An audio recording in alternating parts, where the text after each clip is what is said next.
Hello students, इस lecture में हम लोग पीएच कैलकुलेशन सीखने वाले हैं।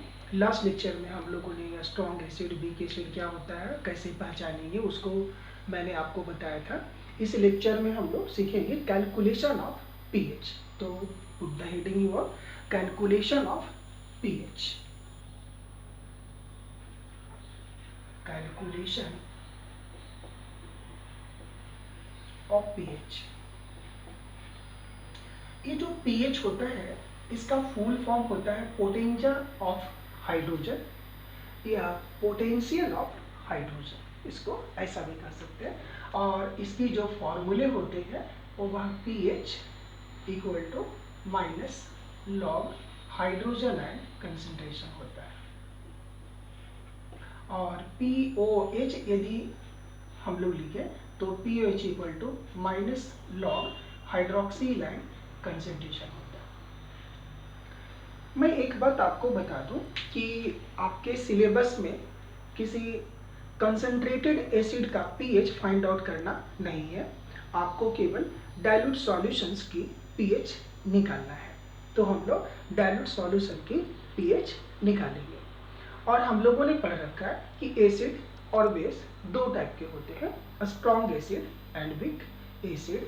ठीक उसी तरह बेस भी दो तरह के होते हैं, strong base and weak base. Strong base completely ionised होता है, जबकि वीक पार्शियली आयोनाइज्ड होता है, चाहे वो एसिड हो या बेस हो। तो सबसे पहले हम लोग सीखते हैं स्ट्रॉन्ग एसिड का पीएच निकालना। तो चलिए, पीएच ऑफ स्ट्रॉन्ग एसिड्स। तो फर्स्ट हम लोग पढ़ते हैं pH of strong acids. Strong acids जैसे हमने, और हमें ये जो एसिड होगा वो कैसा होगा, डाइल्यूट होगा, यानी उसमें वाटर प्रेजेंट होंगे। तो चलिए, अब जैसे मान लेते हैं हमारे पास कोई एक क्वेश्चन है कि फाइंड द पीएच, हमें पीएच निकालना। जैसे फर्स्ट एक क्वेश्चन मैं लेता हूँ, ऐसा दिया हुआ है, find the pH of 10 to the power -1 MHCl solution. ऐसा क्वेश्चन हमें दिया हुआ है, तो हमें पीएच निकालना है। ठीक है, पीएच निकालने के लिए हमें क्या चाहिए, हाइड्रोजन आयन कंसंट्रेशन। हमारे पास एसिड क्या है, HCl। According to Arrhenius, acid gives hydrogen ion in aqueous solution. चलिए, यहाँ HCl है, तो HCl को आप आयोनाइज करेंगे। ठीक है, वाटर में डाइल्यूट सॉल्यूशन है, इसमें वाटर प्रेजेंट है, तो आयोनाइज करेंगे तो ये H प्लस और प्लस Cl माइनस में डिसोसिएट हो जाएंगे। ये स्ट्रॉन्ग है तो कंप्लीटली आयोनाइज हो गए। अब ये देखिए, ये एक्वस मिलेंगे, यहाँ भी एक्वस मिलेंगे। अब यहाँ पर ये हाइड्रोजन आयन, ठीक है। अब देखिए, यहाँ HCl के कितने मोल हैं, 1 मोल। हाइड्रोजन आयन के कितने मोल हैं, 1 मोल। क्लोराइड आयन के कितने मोल, 1 मोल। यानी 1 मोल HCl जब डिसोसिएट होते हैं तो 1 मोल हाइड्रोजन आयन, 1 मोल क्लोराइड आयंस मिलते हैं। ठीक है, अब यहाँ पर देखिए HCl का कंसंट्रेशन कितना दिया हुआ, देखिए 10 to the power -1। तो इसकी कंसंट्रेशन कितनी है, 10 to the power -1। तो अब देखिए, इसके 1 मोल थे, ठीक है, 1 मोल। तो हाइड्रोजन आयन की कंसंट्रेशन 1, क्लोराइड आयन की कंसंट्रेशन 1 मोल। अब इसके क्वेश्चंस में कितने मोल दिए हुए, 10 to the power -1। तो 10 to the power -1, इसके भी मिलेंगे 10 to the power -1, इसके भी मिलेंगे 10 to the power -1। अब हमें पीएच निकालने के लिए क्या चाहिए, हाइड्रोजन आयन कंसंट्रेशन, जो कि यहाँ पर पता है। तो देयरफॉर हम लोग लिख लेंगे कि pH equal to minus log hydrogen ion concentration, और इसकी वैल्यू कितनी है, minus log 10 to the power -1। इसको इधर आ जाएंगे तो ये क्या हो जाएंगे, -1 log 10, और log 10 की वैल्यू 1 इक्वल टू ये 1 × 1 इक्वल टू 1। यानी इस सॉल्यूशंस की पीएच कितनी होगी, 1 होगी। तो इस तरह से हम लोग निकाल सकते हैं पीएच इक्वल टू 1। यानी यदि हमें क्वेश्चंस में यहाँ था 10 टू दी पावर -1 MHCl का, तो HCl एसिड था तो ये हाइड्रोजन आयन ही देंगे ना, तो इसके कंसंट्रेशन आपने फाइंड आउट कर लिया और pH निकाल लिया। ठीक उसी तरह अब देखिए, यदि हमारे पास ये क्वेश्चंस ऐसे दिए हुए हो, find the pH of, next question है कि find the pH of 10 to the power -3 MHCl का, ऐसा हमें दिया हुआ हो। तब देखिए यहाँ से, तो यहाँ 10 टू दी पावर -1 था, तो यहाँ पर कितने थे हमारे, कितने pH आए 1, तो यहाँ पर हाइड्रोजन आयन कंसंट्रेशन, इसका मतलब hydrogen ion concentration for this solution would be equal to 10 to the power -3 m। अब यहाँ से pH आप निकाल लेंगे, pH equal to minus log hydrogen ion concentration 10 to the power -3 equal to 3 into 1, it means 3। इसके pH कितने हो गए, 3 हो गए। लेकिन यदि ये क्वेश्चंस ऐसा हो, नेक्स्ट क्वेश्चन कि find the pH of 10 to the power -6 MHCl solution, ऐसा दिया हो और इस सॉल्यूशन का pH आपको फाइंड आउट करना हो। तो आप, यदि आपकी दिमाग चल रही होगी तो आप देखेंगे 10 टू दी पावर -1 था तो pH 1 आ गया, 10 टू दी पावर -3 था तो pH कितने, 3 आ गए। अब ये 10 टू दी पावर -6 है तो pH कितने आने चाहिए, 6 आने चाहिए। लेकिन यहाँ पर इस तरह से यदि pH हम लोग निकालेंगे तो वो गलत हो जाएगा। क्यों गलत हो जाएगा वो देखिए, जैसे हमने क्या किया कि वाटर में हमने HCl, चूंकि ये डाइल्यूट सॉल्यूशन है तो HCl डिसोसिएट होकर के H+ और Cl- डोनेट किया, राइट, ठीक है। लेकिन ये तो वाटर में है ना, तो H2O है, तो H2O से तो कुछ ना कुछ H+ आए होंगे, ठीक है, और यहाँ OH- में डिसोसिएट होंगे। यदि वो आयोनाइज हो रहा, मान लेते हैं जो प्योर वाटर होता है वो न्यूट्रल होता है, वेरी वेरी लेस आयोनाइजेबल हो, लेकिन कुछ तो आया होगा भाई, तो न्यूट्रल है, तो अब न्यूट्रल है तो यहाँ इसके कंसंट्रेशन H+, यहाँ OH-। अब यहाँ पर ये जो हमने क्वेश्चंस यहाँ पर जो सॉल्व किया है, आपको ऐसा लग रहा है सर आपने यहाँ पर क्यों नहीं किया, नहीं मैंने यहाँ भी किया है, ठीक है, यहाँ भी किया है। लेकिन अब देखिए यहाँ मैंने दिखाया क्यों नहीं, यहाँ मैं क्यों दिखा रहा उसको पहले आप देखिए। तो यहाँ जो HCl है इसकी कंसंट्रेशन, ये जो HCl की कंसंट्रेशन कितनी है, 10 टू दी पावर -6, तो यहाँ से कितने आए इसकी कंसंट्रेशन, 10 टू दी पावर -6। लेकिन ये जो वाटर से है, ठीक है, तो वाटर से आने वाली जो कंसंट्रेशन है यहाँ पर देखिएगा, तो यहाँ H2O वाटर से आने वाली कंसंट्रेशन H+, यहाँ से कुछ ना कुछ है, मान लिया कि X है, तो ये तो हाइड्रोजन यहाँ X है तो ये X होगा, ठीक है। अब जैसे यहाँ से जो कंसंट्रेशन है, इसको 10 टू दी पावर -6 थे तो इसके भी 10 टू दी पावर -6 मिले। यहाँ थे कितने इसके, 10 टू दी पावर -6 थे। अब इसको मैं C मान लेता हूँ, तो ये C, यहाँ C और यहाँ भी C होगा। अब देखिए, तो यहाँ हाइड्रोजन आयन कंसंट्रेशन कितने हो गए, C+X, X आया वाटर से और C आया इससे, तो टोटल हाइड्रोजन आयन कंसंट्रेशन कितने हो जाएंगे, CX होगा। तो यहाँ पर ही hydrogen ion concentration X+ C होगा, ठीक है। चलिए, अब ये हाइड्रोजन आयन कंसंट्रेशन इतने हो गए।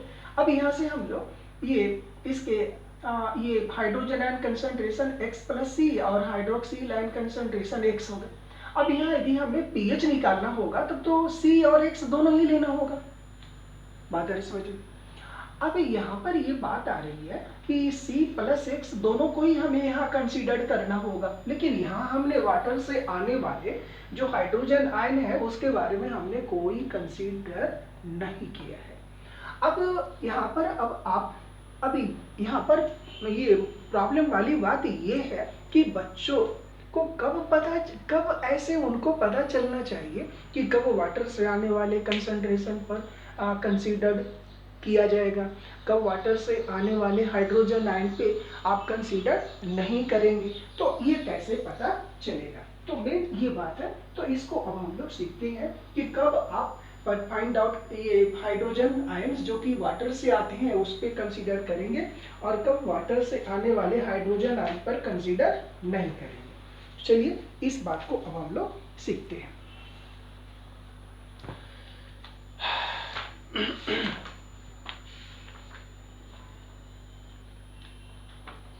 देखिए, अब यहाँ से आपको ये देखना है कि यदि एसिड की कंसंट्रेशन, देखिए यहाँ का ये अच्छी तरह से याद रखेंगे, जैसे केस फर्स्ट, इफ सी, ठीक है, सी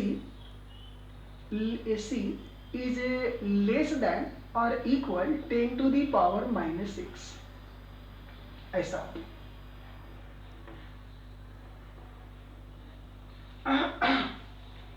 और ये पहले चलो ऐसा लिख लेते हैं इसको, सी ग्रेटर देन और इक्वल 10 to the power -6 हो। यानी जो क्वेश्चंस आपको दिए हुए हैं, प्रॉब्लम जो दिए हुए हैं, उस प्रॉब्लम को आप देखिए, उसमें ये कंसंट्रेशन जैसे यहाँ दिया हुआ 10 to the power -1, यहाँ कंसंट्रेशन दिया हुआ 10 to the power -3, यहाँ कंसंट्रेशन दिया हुआ 10 to the power -6, राइट। अब यहाँ पर ये कंसंट्रेशन दिया हुआ, तो आप इसको देखिए, क्या ये जो कंसंट्रेशन दिया हुआ है वह 10 to the power -6 से ज्यादा या इसके इक्विवेलेंट है? देखिए 10 to the power -1 और 10 to the power -6, बताइए ये ज्यादा है ना? हाँ, तो जब ऐसा हो तो हम लोग वह हाइड्रोजन आयन जो कि वाटर से आती है उस पर कंसीडर्ड नहीं करेंगे। क्यों नहीं करेंगे? क्योंकि वाटर न्यूट्रल है और इससे आने वाले जो कंसंट्रेशन आपने देखा था कि न्यूट्रल के कंडीशंस में फॉर न्यूट्रल वाटर हाइड्रोजन और hydroxyl ion concentration, hydroxyl and hydrogen ion concentration that is equal to 10 to the power -7। देखिए तो कितने छोटे, तो 10 to the power माइनस, बहुत ही छोटे हैं ये, और ये कहाँ 10 to the power -1, 10 to the power कहाँ -3, तो ये बहुत छोटे हैं। तो इसके रेस्पेक्ट में इसको नेग्लेक्ट किया जा सकता है। अभी भी देखिए इससे ये छोटे ही हैं, ठीक है। तो इस सिचुएशंस में ये वेरी वेरी लेस हो जाते हैं, इसलिए इसको हम लोग नेग्लेक्ट कर देते हैं। तो यहाँ पर अब हम लोग जब नेग्लेक्ट कर लेते हैं तो केवल हम लोग जो एसिड से आने वाले कंसंट्रेशंस है उसी पर केवल हम लोग कंसीडर करते हैं।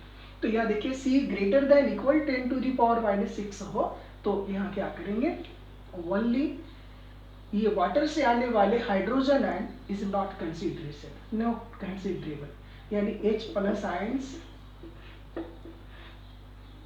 That comes from water is not considerable,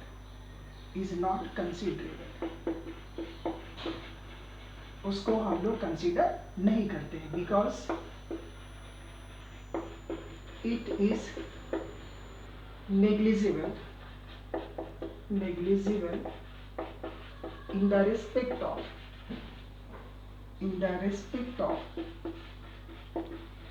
of concentration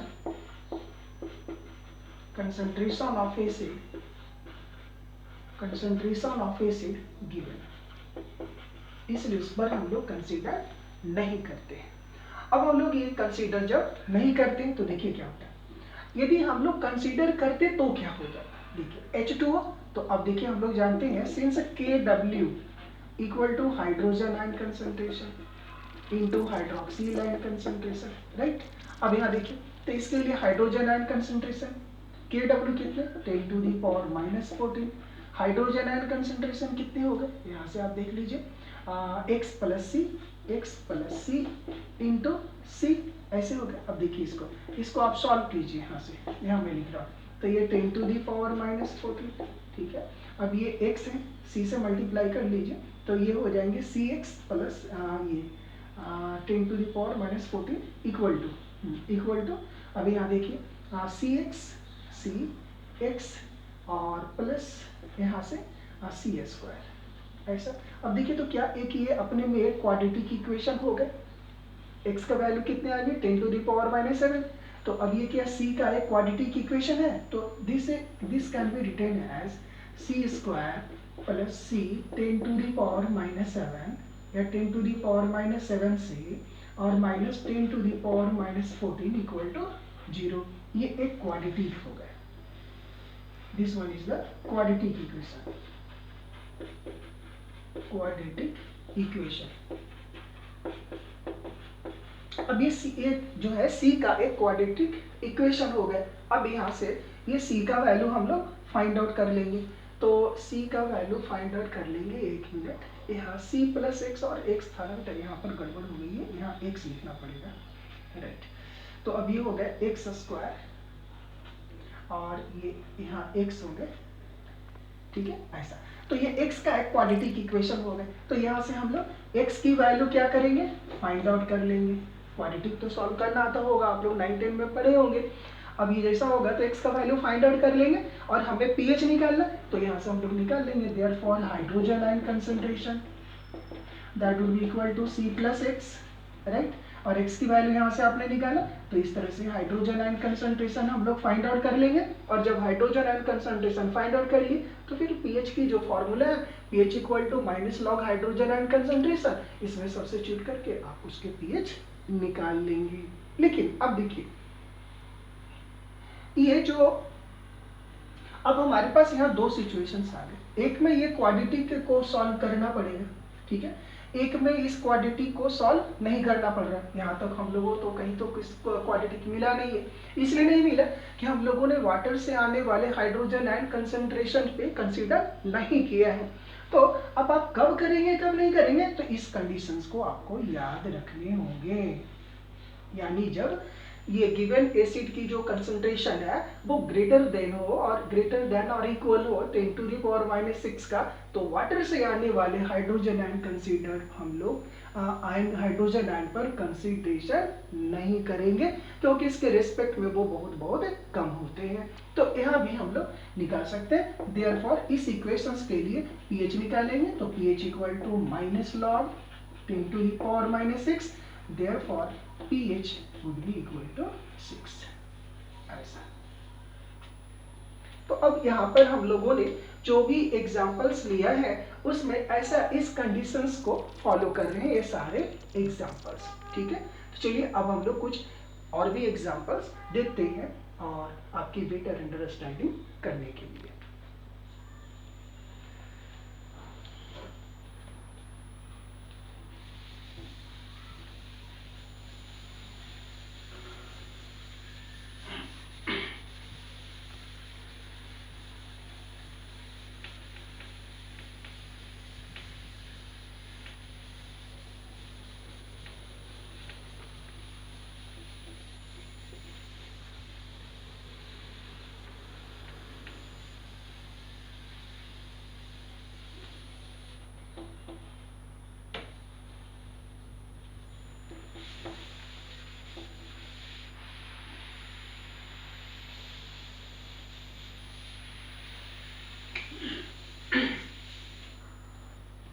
अब देखिए इसी में कुछ दूसरे तरह के भी एग्जाम्पल्स हो सकते हैं। वो क्या, देखिए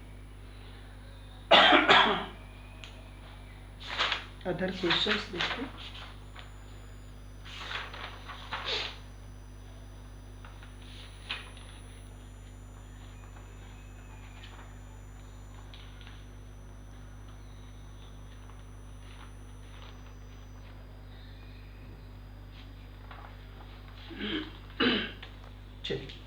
नेक्स्ट अब हमारे पास एक ऐसे क्वेश्चन है, देखिए नेक्स्ट क्वेश्चन। अब ये ऐसा हो, क्वेश्चन वही है, find the pH of the 10 to the power minus 3, ठीक है, m H2SO4 solution, H2SO4 solution, इसकी pH निकालिए 10 to the power minus 3 m H2SO4 solution की। तब देखिए यहाँ ये मोलर है, इसकी कंसंट्रेशन 10 टू द पावर 3 है, यानी अभी भी 10 टू द पावर माइनस 6 से ये ज़्यादा है, यानी वाटर से आने वाले हाइड्रोजन कंसंट्रेशन पर यहाँ हम लोग कंसीडर नहीं करेंगे।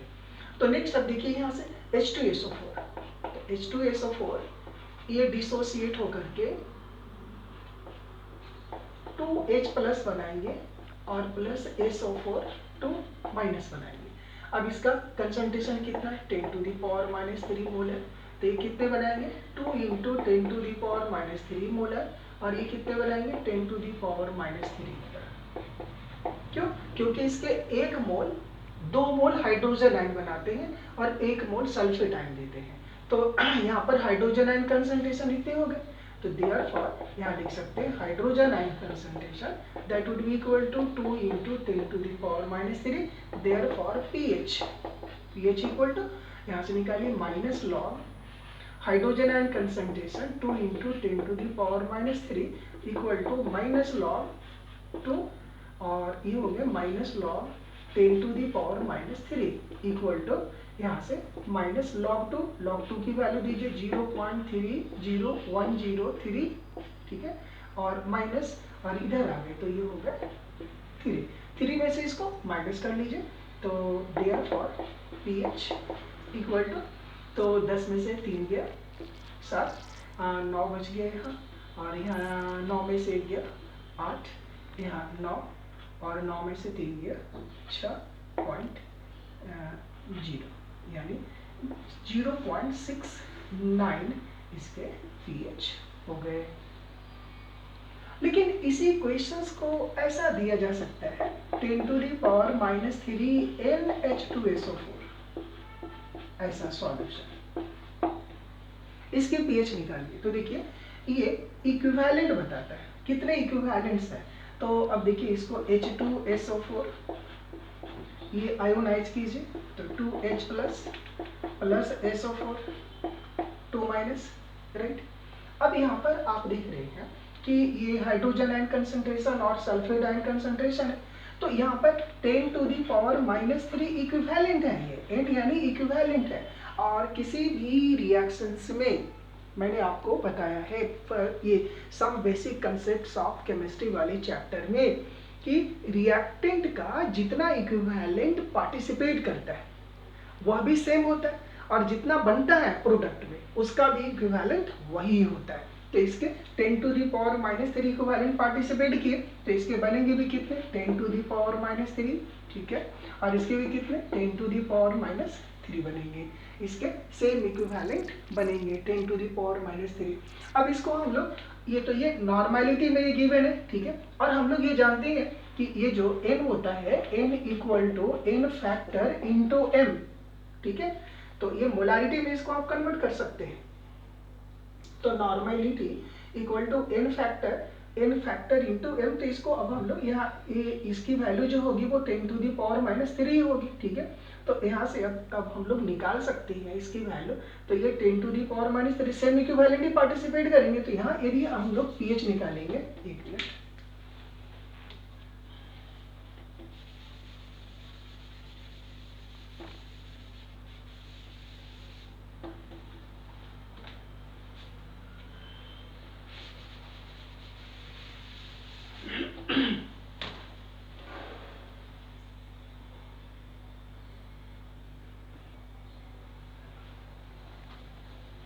तो यहाँ हम लोगों ने देखा था कि ये यहाँ इक्विवेलेंट है, तो सेम इक्विवेलेंट पार्टिसिपेट करते हैं रिएक्शन में, तो इसके इक्विवेलेंट 10⁻³ पार्टिसिपेट किए तो इसके बनेंगे भी 10⁻³